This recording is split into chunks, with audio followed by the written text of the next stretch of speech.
성전에 올라가는 노래 8번째 이야기.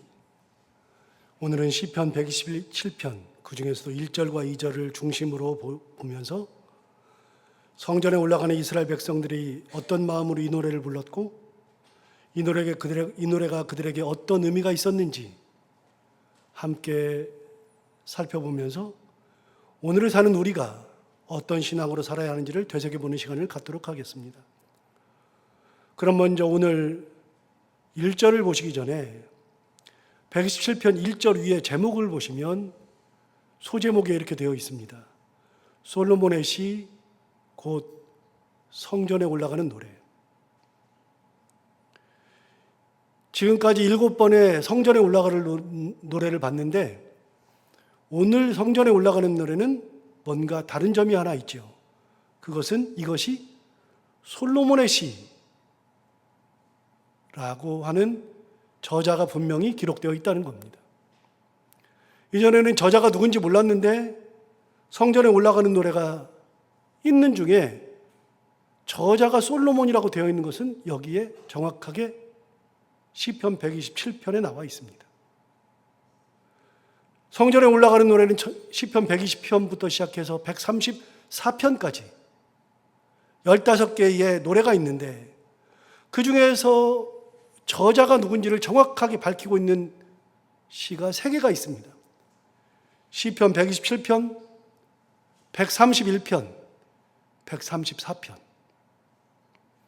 127편은 솔로몬의 시이고 131편과 134편은 다윗의 시입니다.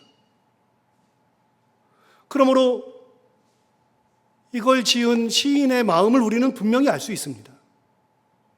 솔로몬은 우리가 잘 알고 있고 다윗도 알고 있기 때문에 그가 이 노래를 한 이유가 뭘까 생각해 보면 충분히 이 노래를 하는 이유를 알 수 있겠죠. 그렇다면 오늘 본문인 시편 127편에서 솔로몬이 어떤 마음으로 이 시를 지었을까? 그걸 확인하기 위해서 먼저 1절과 2절 상반절까지만 보겠습니다. 1절을 보시면 여호와께서 집을 세우지 아니하시면 세우는 자의 수고가 헛되다. 여호와께서 성을 지키지 아니하시면 파수꾼의 깨어 있음이 헛되다.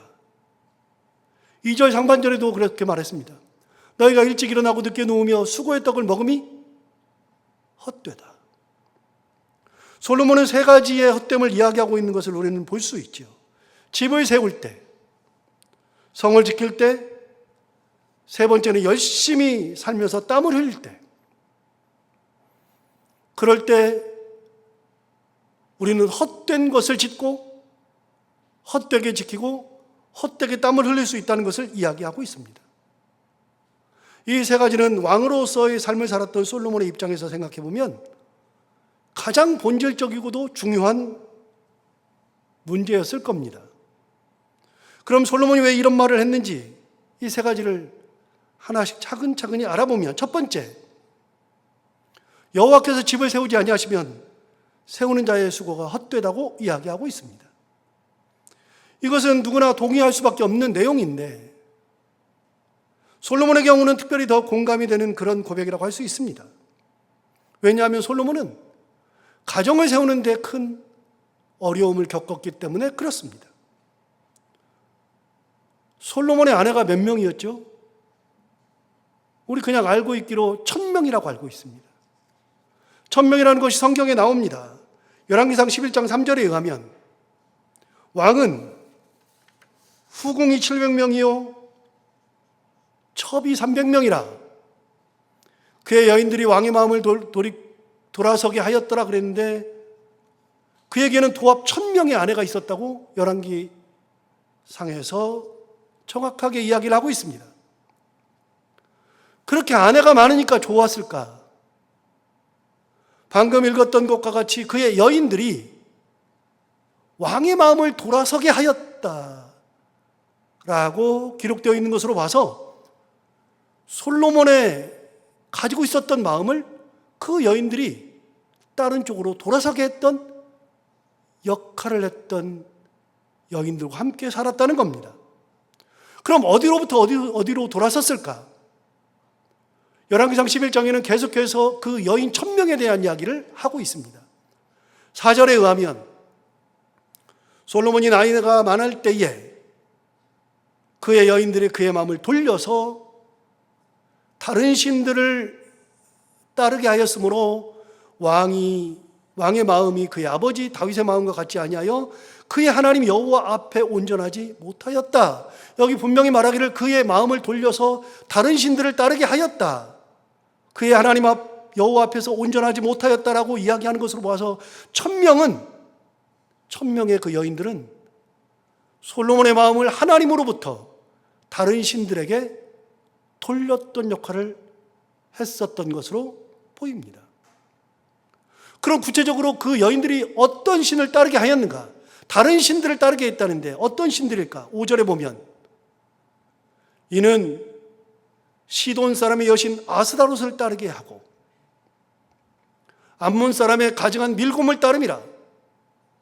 그러니까 그 여인들이 시돈의 아스다롯을 따르게 만들었고 암몬 사람들이 섬기던 밀곰을 따르게 했다는 겁니다.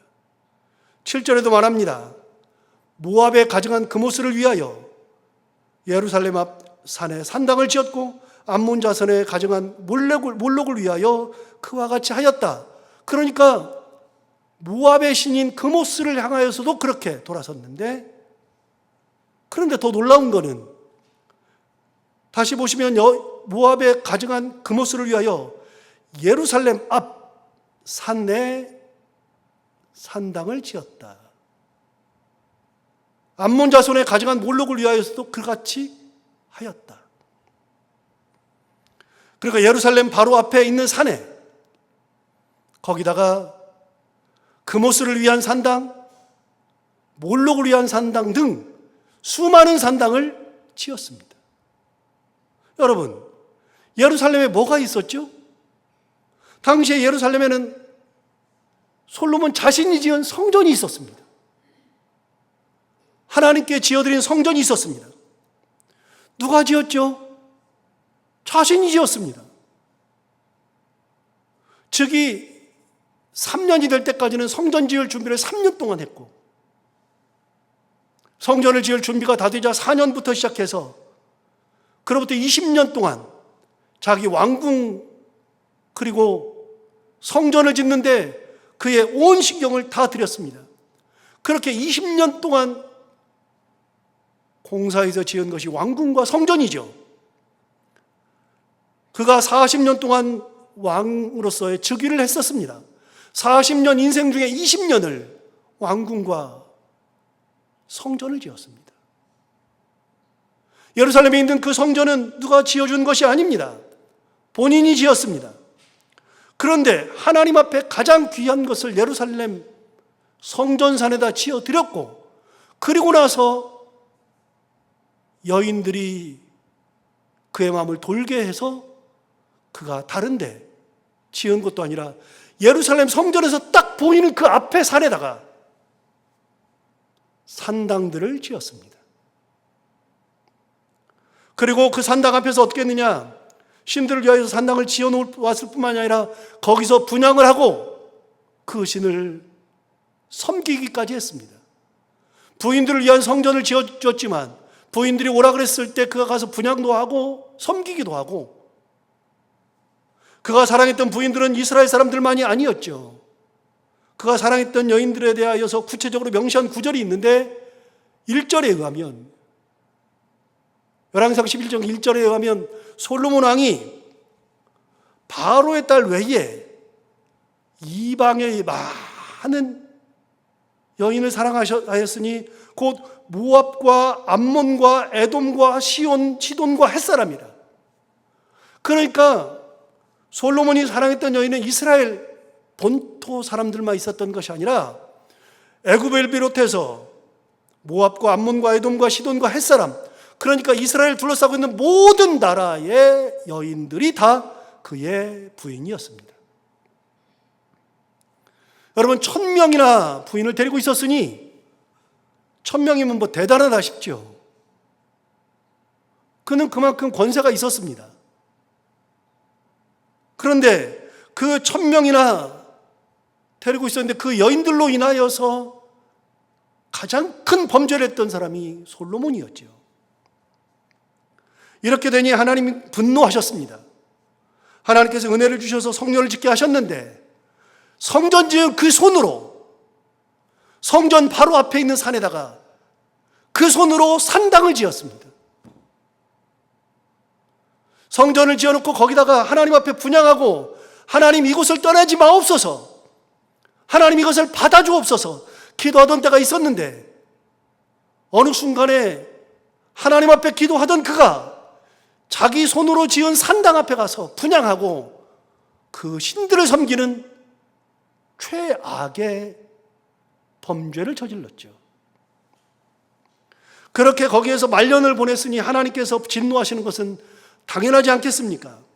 11절을 보시면 하나님의 진노가 나옵니다. 여호와께서 솔로몬에게 말씀하시되 내가 이러한 일이 있었고 또 네가 내 언약과 내가 내게 명령한 법도를 지키지 아니하였으니, 그 다음 뭐라 그러냐면 내가 반드시 이 나라를 내게서 빼앗아 내 신하에게 주리라. 하나님을 바라보지 않았습니다. 대신 이방신들을 바라보았습니다. 그러기 전에 많은 여자들에 빠져 살았습니다. 도대체 무슨 정신으로 살았는지 모르지만 그의 인생은 여자들이 전부였습니다. 그러니 하나님께서 그를 가만히 놔둔다는 것, 그거 자체가 불가능하죠. 결국 그가 다스리는 나라를 빼앗아 신하에게 준다고 하나님께서 분명히 말씀하셨습니다. 여기서 잠깐 생각을 잠시 바꿔서 솔로몬은 나라고 뭐고 다 필요 없으니 그저 여자들과만 살겠다, 나는 나라 필요 없어, 나는 여자들 1000명이면 돼, 이랬을까요?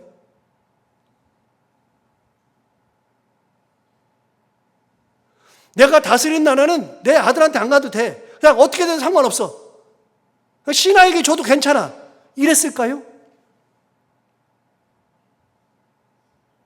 내가 다스린 이 나라는 성전도 있고 신당도 있고 많은 신을 섬기면 돼, 이랬을까요?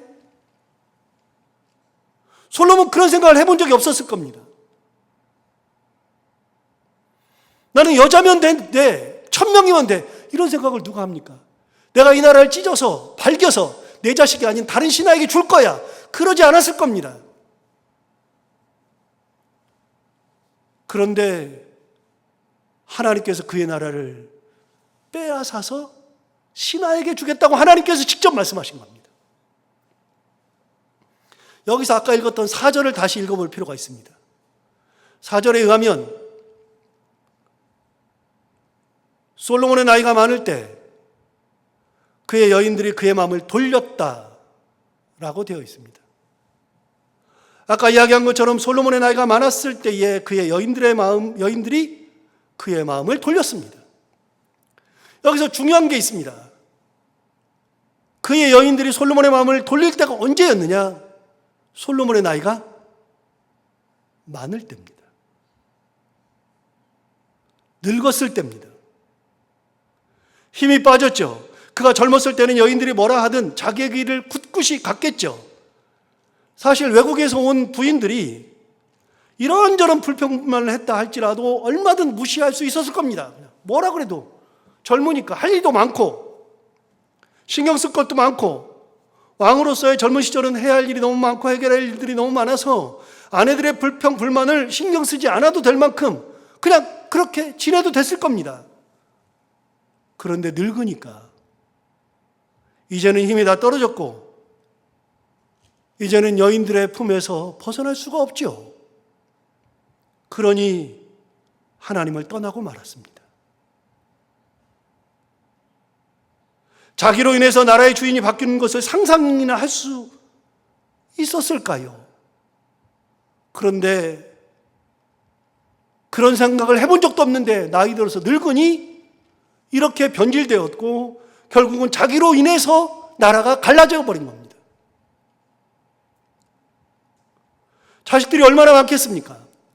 여러분 1000명의 부인에게서 자식들이 얼마나 많았을까요? 그럼 그 자식들은 어떻게 자랄까요? 그 자식들이 솔로몬의 뜻대로 하나님만 바라보고 하나님을 섬기며 그렇게 자랐을까요? 사사기 13장에는 13명의 사사가 있습니다. 13명의 사사 중에 가장 유명한 사사가 셋 있는데 그 중에 한 명이 삼손이고요. 삼손도 여자 때문에 망한 사람이 삼손 아닙니까? 두 번째 유명한 사람은 기드온이고요. 세 번째는 여자 사사인 드보라입니다. 이 세 명의 사사가 있는데 그 중에 두 번째 사사인 기드온 얘기를 잠시 하겠습니다. 기드온은 당대 이스라엘 사람들이 어떻게 살았는지 성경이 이야기하는데 사람들이 자기 집에다가 우리 굿하는 사람들, 무당들이 자기 집에다가 신당 차려놓잖아요. 그러는 것처럼 자기 집에다가 바알 신은 제단을 만들어 놓고 거기다가 아세라 신을 깎아서 놓고 이게 이스라엘 사람들의 일상이었습니다. 그런데 하나님께서 그걸 다 찍어버리라 그랬거든요. 헐어버리라 그랬거든요. 그래서 기드온이 자기 동네에 있는 것들을 다 신당을 무너뜨려 버리고 아세라 상을 다 찍어버렸습니다. 그러자 그 동네에서 난리가 났었죠. 어찌되었든지 간에 그런 일들이 겪으면서 기드온이 역사의 전면에 등장해서 이스라엘을 압제하고 있던 미디안, 아말렉, 동방 사람들을 다 무찔렀습니다. 있을 수 없는데 기드온이 대단한 일을 한 겁니다. 그것도 기드온이 했던 거는 300명으로 그렇게 한 겁니다. 하나님이 싹 다 돌려보내고 3만 명 정도를 돌려보내고 300명만 필요하다. 하나님이 왜 그러셨는가? 너희들이 3만 명 가지고 그들을 물찌르면 너희들이 잘났다고 생각한 줄 아느냐? 그러니 안 된다. 싹 다 돌려보내라. 그래서 하나님께서 나머지를 다 돌려보내고 300명이면 족하다. 말도 안 되는데 하나님께서 300명으로 그들을 다 물리치게 했습니다. 그렇게 300명으로 미디안이나 아말렉이나 동방 사람들 다 무찌르고 났더니 이스라엘 사람들이 난리가 났습니다. 야, 어떻게 이런 일이 일어나냐? 그래서 그들이 기드온을 찾아옵니다. 그래서 당신이 그리고 당신의 아들이 대대로 우리를 다스려 주십시오 라고 부탁하기에 이르렀습니다. 대대로 우리를 다스려 달라고 했을 때 기드온은 단호하게 거절했습니다. 나도 다스리지 않을 뿐만 아니라 내 아들도 절대로 다스리지 않을 거다. 사사기 8장 23절에 가면 기드온이 그들에게 이르되 내가 너희를 다스리지 아니하겠고 나의 아들도 너희를 다스리지 아니할 것이요 여호와께서 너희를 다스리시리라. 여러분, 그렇게 기드온은 나도 내 자식도 안 다스린다. 하나님이 다스릴 거다. 하나님이 때가 되면 하나님의 일꾼을 직접 보내실 거고 하나님의 일꾼을 직접 세워서 하나님이 다스릴 것이지 내가 다스릴 것은 아니다. 나도 소명받아서 여기까지 왔고 내 자식도 소명이 있으면 할 것이요 아니면 하나님이 다른 사람을 세워서라도 할 것이요 내가 선 것도 하나님께서 어느 날 갑자기 나에게 명령하신 것이요 그러므로 하나님께서 직접 다스릴 것이다. 그러면서 거절을 했습니다. 대단하지 않습니까? 그런데 기드온에게는 자식이 70명이 있었습니다. 70명이 있었는데 기드온이 죽자마자 그 자식 중에 한 명인 아비멜렉이라는 자식이 세겜 사람들을 선동하기 시작했습니다. 야, 우리 아버지 돌아가셨는데 이제 이스라엘 다스릴 사람이 없잖아. 그러니까 내가 다스려야 되지 않겠냐? 야, 우리가 70명이 자식인데 70명이 다 다스려야 되겠니? 나 혼자 다스리는 게 너희들한테 낫겠니? 너희들이 골라봐라. 그러면서 세겜 사람들을 선동해서 70명 대신에 자기가 이스라엘을 다스리기로 세겜 사람들과 짝짝꿍이 돼가지고서 그렇게 했습니다. 그런데 아버지의 유언을 다 알고 있었던 나머지 자식들이 아비멜렉이 그렇게 하는 것을 용납 못하는 겁니다. 아니, 왜 그래? 아버지가 이렇게 했는데 왜 그래? 그러자 아비멜렉이 70명을 나머지 자식들을 한 명 빼놓고 한 명은 숨었기 때문에 못 죽였고 나머지를 68명을 싹 다 죽여버렸습니다. 자기 형제들을 다 죽여버렸습니다. 그렇게 하고서 자기를 반대하는 사람들을 다 없애버린 거죠. 여러분, 형제지간에도 뜻이 맞지 아니하면 살인하고 살인당하고 이게 인생 아닙니까? 그런데 여러분, 솔로몬은 부인이 1000명입니다. 하나머니 뱃속에서 나오지 않았습니다. 그 많은 자식들이 어떻게 자랐겠습니까? 그 어머니들은 자기 아버지마저도 설득해가지고서 예루살렘 앞에다가 산당을 짓게 만들었던 게 자기 어머니들입니다. 그 어머니가 솔로몬을 설득해서 산당만 지었을 뿐 아니라 오시라 그래가지고서 거기다가 분향도 하고 섬기기도 하고 그렇게 만들었던 게 자기 엄마들입니다. 엄마들은 자기 신앙을 버려본 적이 없습니다. 그럼 그 자식들은 뭘 어떻게 키웁니까?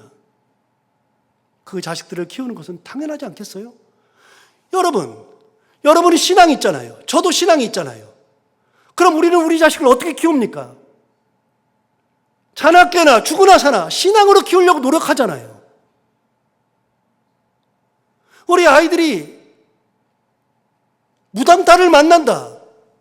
세상에 어떤 부모가 그거를 가만히 놔둡니까? 우리는 우리 자식을 하나님 신앙으로 키우려고 노력하잖아요.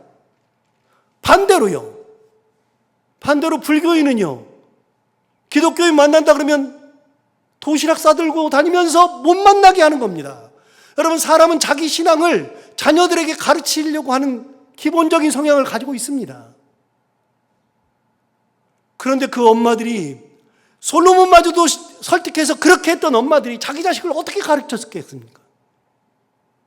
그 자식들이 전부 다 1000명 밑에 있었던 그 모든 자식들이 신앙이 다 다르고 생각이 다 다르고, 그러니 그 집안이 될 리가 있겠습니까? 절대로 안 되는 겁니다. 솔로몬은 알았습니다. 가정을 세운다는 것은 진짜 어려운 거구나. 우리 자녀를 믿음으로 키우고 우리 자녀를 온전히 세우는 것은 진짜 어려운 거라는 거. 그래서 1절에서 말하는 거 아닙니까? 여호와께서 집을 세우지 아니하시면 세우는 자의 수고가 헛되다.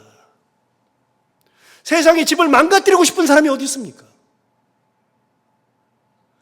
나는 결혼해가지고 애를 딱 낳자마자 우리 집안은 망가뜨려야지, 이런 사람이 어디 있습니까? 모든 사람은 자기 집안을 세우려고 그러죠. 그런데 솔로몬이 그 많은 자식을 낳아놓고 그 많은 자식을 통해서 하나님의 은혜를 누리고 가정을 온전히 세우려고 그랬는데 그 가정이 온전히 서지를 않았습니다. 솔로몬의 가정이 온전치가 않습니다. 그래서 깨달은 게 뭐냐? 내가 세우는 것이 아니라 여호와께서 집을 세워주셔야 되는 거구나. 하나님이 가정을 세워주셔야 되는 거구나. 인생을 다 들여서 나이 들어서 보니까 알게 된 겁니다. 그래서 고백하는 거죠. 여호와께서 집을 세우지 아니하시면 세우는 자의 수고가 헛되다. 여러분, 헛됩니다. 잘 안 됩니다. 집을 세우는 거는 고사하고요. 아이들의 미래도 우리가 못해요. 아이들의 건강도 우리가 못해요. 아이들의 삶도 우리가 어떻게 못해요. 할 수 있는 게 없어요, 우리는.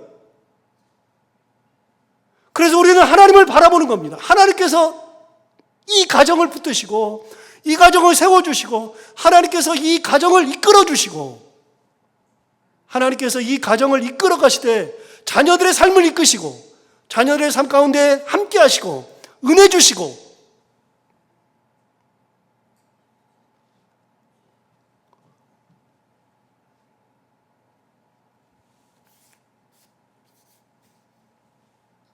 여러분, 자녀들이 가는 길을 우리가 어떻게 만들어요? 우리 가정이 가는 길을 우리가 어떻게 만들어요? 진짜 노력해요. 안 하는 사람 한 명도 없어요. 여러분, 이 1절 상반절을 딱 놓고 여호와께서 집을 세우지 아니하시면 세우는 자의 수고 헛되다. 솔로몬이 자기의 인생을 들여서 쓴 시예요. 싹 섰는데 이제 성전에 올라가는 많은 사람들이, 순례객들이 올라가면서 자기들끼리 간증하잖아요. 간증을 하는데 솔로몬의 노래를 부르면서 간증을 하는 거예요. 여호와께서 집을 세우지 아니하시면 세우는 자의 수고가 헛되며, 그 간증을 딱 이걸 찬양을 하면서 한 사람씩 얘기하기 시작하는 거예요. 얘기하는데 우리 가정은 이래, 우리 가정은 이래 다 얘기하면서, 아, 진짜 하나님께서 가정을 세우지 아니하시면 수고가 헛돼. 다 같이. 그래서 여러분, 성전에 올라가는 노래는 너무나도 귀한 것이요, 하나님의 전에 올라가면서 인생을 돌이켜보는 겁니다. 자꾸만 돌이켜보는 겁니다. 하나 둘 생각해 보니까, 그래 지금까지 우리가 8번째로 왔는데 이 노래 하나하나 들을 때마다, 하나하나 부를 때마다 그게 다 공감되는 거예요. 전부 다. 두 번째, 1절 하반절에 의하면 여호와께서 성을 지키지 아니하시면 파수꾼에 깨어 있음이 헛되다라고 얘기했습니다. 여러분, 솔로몬은 왜 이렇게 말했을까요? 왜 성을 지키지 아니하시면 파수꾼에 깨어 있음이 헛되다고 말할까요? 이거 역시 솔로몬의 경험에서 나오는 거겠죠. 왕이라면 성이 무엇보다도 소중하고 성을 빼앗기지 않기 위해서 파수꾼을 세우고 보초를 세우고 군사를 배치하는 것이 당연하겠죠. 성을 뺏기고 싶은 왕이 어디 있습니까? 옛날에 성 뺏기면 끝인데. 솔로몬은 왕이 되자마자 아까 말씀드린 것처럼 성전 짓는데, 자기 왕궁 짓는데 20년 걸렸습니다. 그럼 나머지는요? 너무나도 놀라운 것은 솔로몬 생전에 전쟁한 기록이 없습니다. 솔로몬은 전쟁하지 않았습니다. 하나님의 은혜로 전쟁하지 않았습니다. 하나님께서 전쟁하지 않은 그 손으로 성전을 지으라고 했습니다. 피 흘리지 않은 손으로. 그 다음에는 왜 전쟁을 안 했을까? 잘 몰라요. 그런데 제가 그냥 추측하기로는 그 다음은 성전을 지은 그 손으로 전쟁하지 않게 하시는 하나님의 은혜가 아니었을까? 어쨌든 솔로몬은 전쟁을 하지 않았습니다. 그러나 솔로몬은 잘 알고 있었습니다. 이 나라를 요새화해야 되겠다. 그래서 나라의 성을, 세 개의 성을 증축했습니다. 그리고 세 개의 성을 완전히 기가 막힌 성으로 만들어 이렇게 요새화했죠. 그 세 개의 성읍이 성경에 나오는데, 저쪽 북쪽에 갈릴리 위쪽에 하솔이라고 있고요, 갈릴리 왼쪽 편에 서쪽에 무깃도라고 있고요, 그리고 예루살렘 밑에, 예루살렘 서쪽에 게셀이라고 있습니다. 성경에 딱 한 번 나옵니다. 세 개의 성을 솔로몬이 증축했다, 딱 나옵니다. 아무것도 아닌 것 같잖아요. 여러분, 저는 역사를 전공했고 그게 어떤 의미인지를 압니다. 여러분, 솔로몬이 세 개의 성을 증축한 것은 굉장히 중요한 의미를 가지고 있습니다. 왜요? 맨 위에 있는 하솔은 북쪽에서 내려오는 아수르와 바벨론을 내려오는 길입니다. 길목입니다. 그걸 요새화해서 북쪽에서 내려오는 이방인들의 침입을 막기 위해서 하솔을 만든 겁니다. 무깃도는 북쪽의 이방민족과 남쪽의 애굽이 올라와서 같이 싸우는 데가 무깃도입니다. 그래서 이스라엘에서 이방 족속들끼리 싸우면 가장 빈번한 곳이 무깃도였습니다. 거기에서 싸울 수밖에 없습니다. 지리상으로. 그러니까 무깃도 성을 만들었습니다. 남쪽에 있는 게셀은요, 게셀 바로 옆에 블레셋이 있습니다. 블레셋이 침공하는 것을 막기 위해서 게셀을 쌓았습니다. 이 게셀을 쌓아서 블레셋의 침공도 막고 애굽의 침공도 막았습니다. 그러니까 북쪽의 이스라엘과 북쪽의 아수르, 바벨론과 남쪽에 있는 게셀을 통해서 바벨론과 애굽, 그리고 무깃도에서 양쪽이 싸우는 거, 이쪽에서 뚫리면 여기서 맞고 여기서 뚫리면 여기서 맞고, 그렇게 해서 세 개의 성을 증축했습니다. 요새화했습니다. 대단한 일을 한 거죠. 솔로몬은요, 자기 재위 기간 동안에 맨날 건축만 했습니다. 그러면 여러분, 세 개의 성읍을 만들었으니까 나라가 안 뚫려요? 여러분, 성 만들면 나라가 무너지지 않아요? 참고로 여러분, 중국에는 만리장성 있죠. 만리장성 다녀오신 분도 있겠지만, 만리장성인 이유는 그 산 위에다가 쌓은 성이 쭉 이어진 게 만리까지 가기 때문에 만리장성 아닙니까? 그런데 정말 만리장성이에요? 만리까지 가요? 만리면 몇 킬로죠? 4,000km입니다. 4,000km. 만리면 4,000km인데요. 그런데 여러분, 이게 진짜로 중국을 이렇게 이어가지고 이렇게 4,000km까지 가요? 그래서 만리예요? 아니요. 6,350km입니다. 16,000리 장성입니다. 어마무지하게 길게 만들었습니다. 누가 만들기 시작했느냐? 진나라 시왕, 우리가 알고 있는 진시황이 만들기 시작했죠. 진시황이 만리장성의 시초를 만들면서 진시황이 죽고 다른 나라의 왕조가 들어서면서 그걸 연결해서 붙이고 해가지고 명나라 때까지 쫙 연결해서 붙인 게 그게 만리장성이고요. 지금은 어디까지 연결했느냐? 북한 바로 위에 호산장성이라고 있는데 호산장성까지 이어져 있습니다. 원래 호산장성은 고구려 사람들이 장성을 만든 걸로 유명하죠. 그런데 거기까지도 지금은 이어놓고서 자기들이 만들었다고 선전하고 있습니다. 그게 6,350km입니다. 16,000리죠. 인공위성에서 딱 찍으면 세상에서 보이는 게 몇 개가 있답니다. 그 중에 만리장성은 그냥 딱 보이는 거 아닙니까? 인공위성에서 보면. 대단하죠. 왜 쌓았습니까? 이방 족속들의 침입을 막기 위해서. 그럼 중국이 안 망했습니까? 여러분, 우리가 말하는 중국이라는 나라가 지금의 중국이 아니고요. 시대에 따라서 시대가 막 바뀌잖아요. 당나라에서, 수나라에서, 원나라에서, 그 다음에 명나라에서, 청나라에서, 여러분, 모든 나라들, 이게 중국에 있는 부족들이 너무 많으니까 그 부족들이 중국 전역을 다 다스리기 시작하면 나라가 바뀌는 거죠. 장성을 쌓았으면 나라가 안 바뀌어야 되는데 장성 쌓았다 그래서 바뀌지가 않는 것이 아니라 다 바뀝니다. 그 청나라는요, 만주족 아닙니까? 그러니까 고구려 바로 위쪽이 청나라 아닙니까? 만주족? 누르와치가 거기 만주족 사람이잖아요. 이 청나라 변방도요, 중국을 통일했습니다. 여러분, 장성을 쌓는다 그래서 안 망합니까? 성을 쌓는다 그래서 안 망합니까? 아니요, 다 망합니다. 세상에서 망하지 않는 것은 하나도 없습니다. 솔로몬이 성을 세 개 쌓았는데 그 세 개의 성, 그거 쌓아놓고서 나라가 멸망하지 않는 게 아닙니다. 솔로몬이 깨달은 겁니다.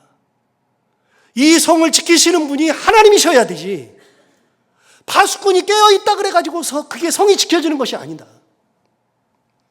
여러분, 교회는 누가 지킵니까? 교회를 지키시는 분은 당연히 하나님입니다. 하나님이 아니라면 교회는 존재할 수가 없습니다. 예를 들어서 여러분, 교회의 성도가 사라지면 교회는 존재할 수가 없죠. 여러분, 건물만 딸랑 있는데 무슨 교회입니까? 성도가 다 사라졌는데. 저는 그런 교회를 많이 봤으니까요. 유럽에는 많으니까요. 제가 다니면서 그런 교회를 정말 많이 봤으니까요. 교회 건물은 그럴싸한데 들어가서 보니까 거기에 가을에 추수해가지고서 모든 곡식을 쌓아놓는 곳이 교회입니다. 그게 교회입니까? 창고지? 저 봤습니다. 교회가 술집으로 변한 것도 얼마든지 봤습니다. 맨체스터에 가면 술집으로 바뀌어 있습니다. 실제로 봤습니다. 교회가 술집이 아니라 극장으로 바뀌는 것도 봤습니다. 제가 살고 있던 지역에서 버밍엄에서는요, 교회를 갔는데 교회가 폐허입니다. 폐허 앞에 딱 써 있는 게 하나 있습니다. 세일. 판대요, 이 교회를. 파는데 얼마에 파느냐? 1파운드, 2,000원에 판답니다. 건물을 유지할 수가 없으니까요. 2,000원에 그냥 사가래요. 2,000원 그냥 명목상으로 주고 사는 거죠. 여러분, 건물이 교회가 아닙니다. 교회의 성도가 사라지면 교회는 존재 가치가 없어집니다. 그럼 여러분, 성도가 사라지지 않게 하기 위해서 우리가 얼마나 노력합니까? 새로운 성도가 들어오기를 갈망하고 새로운 성도가 잘 정착하고 이 교회가 영원무궁하기를 바라는데, 여러분, 그게 우리 마음대로 되는 겁니까? 저는 옛날에 설교를 잘하면 되는 줄 알았습니다. 아니요. 교회의 성도가 꾸준히 있고 하나님의 은혜를 나눌 수 있는 것은 하나님의 은혜가 아니면 안 됩니다. 절대로 안 됩니다. 교회에 헌금이 들어오지 않으면 교회도 존재할 수 없습니다. 헌금이 없으면 교회가 존재할 수 없죠. 그런데 제가 헌금하라고 한다고 해서 헌금이 되는 겁니까? 아니죠. 여러분, 헌금은 진짜 예측이 불가능합니다. 우리가 예산을 세우고 결산을 하는데 헌금 예측이 불가능합니다. 그걸 어떻게 합니까? 그런데 그렇게 아무 예측도 안 되는데 하나님이 은혜 주셔야 되는 겁니다. 그래서 저는 그런 믿음이 있습니다. 어떤 믿음이 있느냐? 하나님께서 우리 교회의 주인이심으로 하나님께서 이 교회를 지키시리라. 하나님께서 성도를 다 빠져나가게 해서 교회를 문 닫게 안 하시리라. 하나님께서 어떤 일이 있어도 이 교회가 돈이 없어서 하나님의 사업을 하지 못하고 교회가 유지를 못하고 하나님의 은혜를 나눌 수 있는 그런 일을 못하게 하시는 그런 하나님이 아니리라. 여러분, 하나님은 이 교회를 지키시는 분이 하나님입니다. 제가 지키는 게 아니고요. 여러분 지키는 것이 아니고요. 가정 지키는 거랑 똑같습니다. 여러분, 교회에 안전사고가 나지 말라는 법이 어디 있습니까? 교회도 불 납니다. 우리 교회 종탑 없어졌잖아요. 제가 그 종탑 없애려고 얼마나 노력했는지 모릅니다. 진짜 없애고 싶더라고요. 왜냐하면 여름에 태풍만 불면은요, 이게 윙윙 하면서 왔다 갔다 해요, 왔다 갔다. 그래가지고 그 종탑을 없애려고 엄청 머리 썼습니다. 결국은 없앴잖아요. 여러분, 종탑이 없어지면 교회가 아닙니까? 종탑이 서야만 교회입니까? 여러분, 종탑과 아무런 상관이 없습니다. 그런데 다른 교회는요, 작년만 해도 태풍 불어가지고 종탑이 무너져가지고 차 덮치고 사람 덮치고 집 덮치고. 여러분, 교회는 안전사고 안 나는 겁니까? 여러분, 교회를 지키는 분은 하나님이신 겁니다. 여러분의 가정을 지키는 분도 하나님이십니다. 솔로몬이 얘기했습니다. 자기 경험을 가지고 얘기한 겁니다. 여호와께서 집을 세우지 아니하시면, 여호와께서 집을 세우지 아니하시면 세우는 자의 수고가 헛되며, 여호와께서 성을 지키지 아니하시면 파수꾼이 깨어있는 것 자체도 헛되다. 세 번째, 2절에서 이야기한 것이 있습니다. 2절에서는 뭐라고 합니까? 2절에서 본 것처럼 너희가 일찍 일어나고 늦게 누우며 수고의 떡을 먹음이 헛되도다. 여러분, 일찍 일어나고 늦게 누우며 수고의 떡을 먹음이 헛된 겁니다. 무슨 말입니까? 여러분, 일찍 일어나고 늦게 눕는다는 게 뭐죠? 여러분, 먹고 살려고 땀을 열심히 흘리는 겁니다. 진짜 열심히 먹고 살려고 그래요. 여러분, 먹고 살려고 일찍 일어나요. 남들 자고 있는데 나는 일찍 일어났어요. 남들 자야 되는 시간에 나는 안 자고 저 늦게까지 일찍 일어나고 늦게 누워요. 남들보다도 얼마나 열심히 사는지 몰라요. 그런데 그렇게 열심히 산다 그래가지고서 진짜 돼요? 여러분, 내가 수고하면 막 돼요? 그러다가 사고 나면요. 그러다가 사기당하면요. 그러다가 문제 생기면요. 그러다가 건강 상하면요. 그러다가 가족 무너지면요. 여러분, 일찍 일어나고 늦게 눕는 것이 다가 아닙니다. 일찍 일어나고 늦게 눕는다는 것은 내가 열심히 산다는 겁니다. 먹고 살기 위해서 진짜 땀 흘리면서 열심히 산다는 겁니다. 그럼 그게 되느냐? 같이 순례를 가는 사람들이 얘기하는 겁니다. 이 노래를 부르면서 얘기하는 겁니다. 너희가 일찍 일어나고 늦게 누우며 수고의 떡을 먹으며 헛되도다. 그런데 한 사람씩 간증하는 거예요. 나 이렇게 살아 쭉 얘기하는데, 아, 진짜 내가 이렇게 해가지고 돈 모았는데 갑자기 무슨 일이 생겼어. 이제는 너무나 많은 빚이 있어. 나 안 돼. 여러분, 일찍 일어나고 늦게 눕는 게 중요한 게 아니고요. 그래서 하반절에서 2절 하반절에서 얘기했습니다. 그러므로 여호와께서 그의 사랑하시는 자에게는 뭘 주신다고요? 잠을 주신다. 이거 오해해가지고서 사람들이 예배 시간에 졸고 나서 꼭 이 얘기 하시는 분들이 있어요. 여호와께서 그의 사랑하신 자에게는 잠을 주신다 그래가지고 예배 시간에 졸고 나가지고 하나님이 나를 사랑하셔서 내게 잠을 주셨어요. 그 얘기가 아니고요. 여러분, 여호와께서 그의 사랑하시는 자에게는 잠을 주신다는 게 뭐예요? 여러분, 일찍 일어나고 늦게 누웠잖아요. 잠을 자요, 못 자요? 못 자요. 거의 못 자요. 잠을 못 자요. 잠을 못 자는데 하나님 뭐라 그러세요? 야, 그냥 자도 괜찮아. 너무 일찍 일어날 필요 없어. 오늘 손님 때로 몰려올 거야. 오늘 갑자기 어디서 연락 올 거야. 내가 전혀 상상하지 못하는 하나님의 은혜가 임하는 거예요. 야, 늦게까지 일하지 마. 괜찮아. 여기까지야. 너 늦게까지 일해봐야 손님 한 명도 없다. 5시간 동안 손님 안 올 거야. 빨리빨리 자. 괜찮아. 네 몸 보호해. 여러분, 하나님께서 사랑하시는 자에게 잠을 주고 쉴 수 있는 은혜를 주시는 거예요. 먹고 사는 거 내가 막 열심히 하는 거 중요하죠. 더 중요한 거는요, 하나님의 은혜가 중요한 거예요. 하나님이 하셔야 되는 거예요. 이 노래를 가면서 같이 불러요. 부르면서 생각해 보는 거예요. 아, 하나님의 은혜가 진짜 중요한 거구나. 여러분, 오늘 솔로몬이 자기의 인생을 들여서 이야기한 겁니다. 자기 인생을 살아보니까 이렇게 사람이 열심히 하는 것들, 가정을 세우려고, 성 지키려고 열심히 땀 흘리면서 하는 것들이 하나님이 빠지면 다 헛된 거구나. 하나님의 은혜가 있어야 되는 거구나. 그렇게 솔로몬이 인생을 들여서 이야기했던 것처럼 우리도 하나님의 은혜를 품고 살고, 노력이 참 결실로 맺는 것은 하나님의 은혜여야 된다. 다시 한번 생각하고 하나님 은혜 가운데 살아가는 우리 모두가 다 되기를 바랍니다. 기도하겠습니다.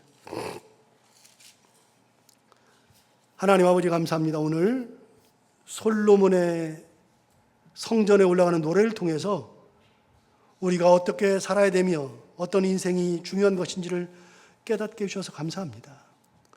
하나님 아버지, 가정을 지키시는 분 하나님, 성을 지키듯이 교회를 지키시고 내 삶을 지키시는 분 하나님, 그리고 내가 남들 모를 정도로 열심히 살지만 그러나 그런 열심 가운데에서도 하나님의 은혜 가운데에 이루게 하시는 분도 하나님.